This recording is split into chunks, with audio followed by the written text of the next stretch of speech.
हमारी यूथ, आने वाली जनरेशन और उनकी मेंटल वेलबींग कि इसको अगर हम सादा अल्फाज में कहें तो ये है जहनी तंदुरुस्ती, मतलब the way you cope up with the life stresses. Mental health से रिलेटेड ये जो एक फेज़ है चाइल्डहुड से एडल्टहुड का फेज़, ये एक बड़ा क्रूशियल और क्रिटिकल फेज़ है।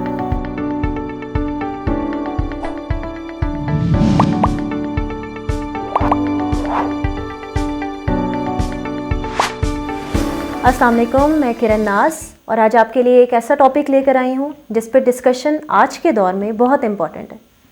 इसको अगर मैं सिंपल वर्ड्स में आपको एक्सप्लेन करना चाहूँ तो वन लाइनर ये टॉपिक इस तरह से एक्सप्लेन हो सकता है कि हमारी यूथ, आने वाली जनरेशन और उनकी मेंटल वेलबींग।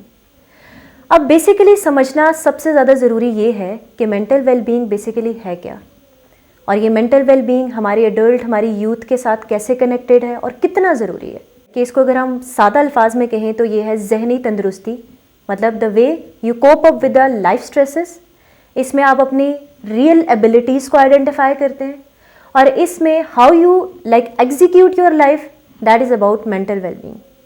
और simply if you are mentally fit then definitely you are physically fit.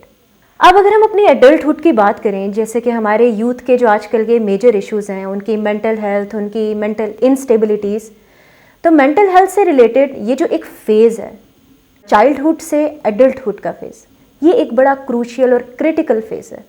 क्योंकि चाइल्डहुड से एडल्टहुड तक जाने में हमारे बच्चों में बहुत सी डेवलपमेंटल, फिज़िकल, साइकोलॉजिकल और मेंटल चेंजेस अपीयर होते हैं, और ये तमाम चेंजेस, हार्मोनल चेंजेस, उनकी बिहेवियरल चेंजेस को अफेक्ट करती हैं और उसके साथ उनके मूड स्विंग्स, उनकी डिसेबिलिटीज़, उनके कॉग्निटिव डेवलपमेंट्स अफेक्ट होती हैं। थोड़ी सी स्टैटिस्टिक्स अगर मैं आपसे शेयर करूं तो 10 to 19 ईयर्स एज ग्रुप है हमारे बच्चों का। इसमें जितने भी हमारे बच्चे हैं वो बहुत ज़्यादा अफेक्ट हो रही है, और हमारी यूथ अफेक्ट हो रही है इन मेंटल हेल्थ इश्यूज़ की वजह से। और ये मेंटल हेल्थ इश्यूज़ किस फॉर्म में अपीयर हो रहे हैं? डिप्रेशन, एंजाइटी, स्ट्रेस सबसे कॉमन। लेकिन इनके ऊपर अलग से डिस्कस करना एक अदर डिबेटेबल टॉपिक है कि हम कैसे डिफ्रेंशिएट कर सकते हैं कि बच्चा स्ट्रेस में है, बच्चा डिप्रेस्ड है या बच्चा एंजाइटी का शिकार है। तो सिंपली इसको हम एक ही टॉपिक में कवर करते हैं कि बच्चे का मेंटल हेल्थ जो लेवल है और उसकी एबिलिटीज़ हैं वो अफेक्ट हो रही हैं। सो अगर हम इसके फर्दर कॉन्सिक्वेंसेस की तरफ जाएं, अगर हम लाइफ से रिलेट करें तो ये हमारी बच्चों की लर्निंग कैपेबिलिटीज़ को, उनकी एकेडमिक अचीवमेंट्स को, जिनके बारे में बच्चे आजकल पेरेंट्स बहुत ज़्यादा परेशान हैं, एकेडमिक कैपेबिलिटीज़, उनकी अचीवमेंट्स, उनकी लर्निंग कैपेबिलिटीज़ बहुत ज़्यादा हाईली इफेक्ट हो रही हैं और क्वालिटी ऑफ लाइफ बहुत ज़्यादा अफेक्ट हो रहा है।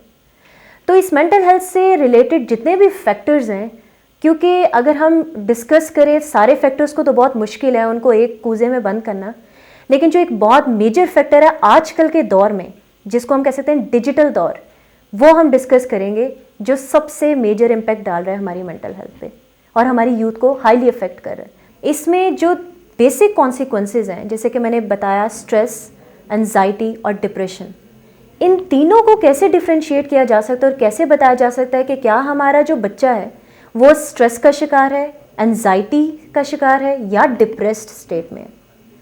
इसके अलावा जो एक इम्पॉर्टेंट चीज़ है कि क्या एक फैक्टर है जो आज के दौर में हमारी यूथ को, हमारी जनरेशन को और हम सबको बहुत ज़्यादा अफेक्ट कर रहे हैं, तो वो एक फैक्टर है excessive use of social media.